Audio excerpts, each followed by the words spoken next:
Voici 4 exemples de résolution d'équations trigonométriques.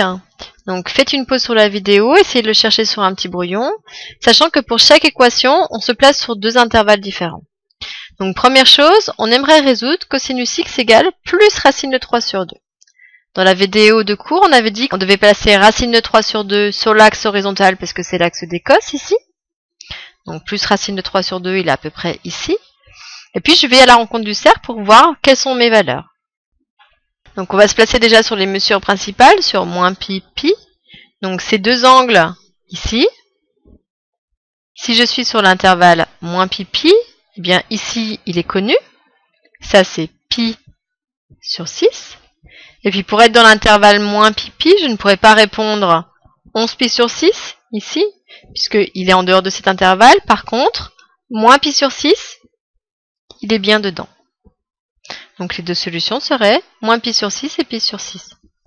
Ici, si vous avez des difficultés, il faut absolument revoir les premières vidéos de trigonométrie pour apprendre les valeurs sur le cercle. Tant que ça ne sera pas réglé, ça va être difficile.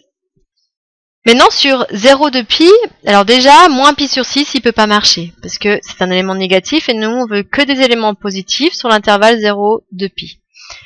Pi sur 6, il est dedans. Il est bien plus petit que 2pi, il est bien plus grand que 0. Et donc, il va falloir qu'on trouve l'autre mesure qui a la place de moins pi sur 6 et qui serait dans cet intervalle 0 de pi. Eh bien, c'est 11 pi sur 6. On va faire le suivant.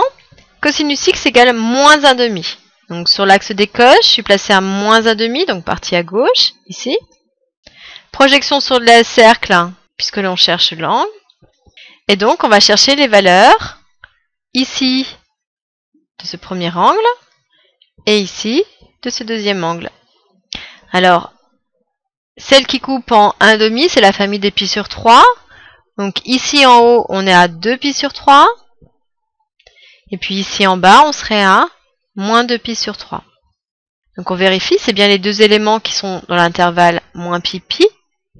Alors, comme entre moins pi et pi, il y a une longueur de 2pi, je fais un tour. Donc, en faisant un tour, je ne peux avoir ici que 2 fois ces valeurs. Je ne pourrais pas revenir ici. Mon intervalle, il est trop petit. Sur 0, 2pi, 2pi sur 3, elle convient. Par contre, moins 2pi sur 3, elle ne convient pas puisqu'elle est négative. Je ne veux que des éléments positifs. Donc, on doit chercher qui est à la place de moins 2pi sur 3. Donc, si je continue à tourner dans le sens positif, 2pi sur 3, 3pi sur 3. Ici, on est à 4pi sur 3. Donc, voici les deux solutions sur l'autre intervalle. Ensuite, on veut cosinus de x égale 0.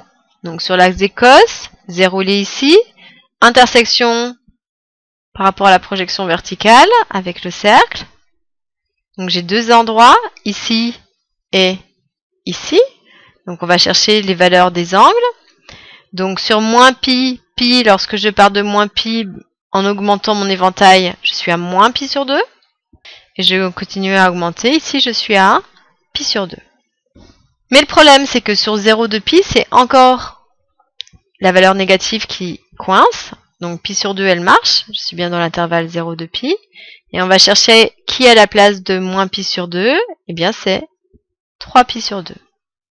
Le petit dernier, on veut cosinus x égale 4. Donc 4, 1, alors là je sors même du cadre, 2, 3, 4, mais en tout cas je suis à l'extérieur du cercle, on est quelque part par là-bas, donc je ne coupe pas le cercle, donc c'est ce qu'on avait vu, si A est plus grand que 1, bien ici il n'y a pas de solution, ni pour l'une, ni pour l'autre.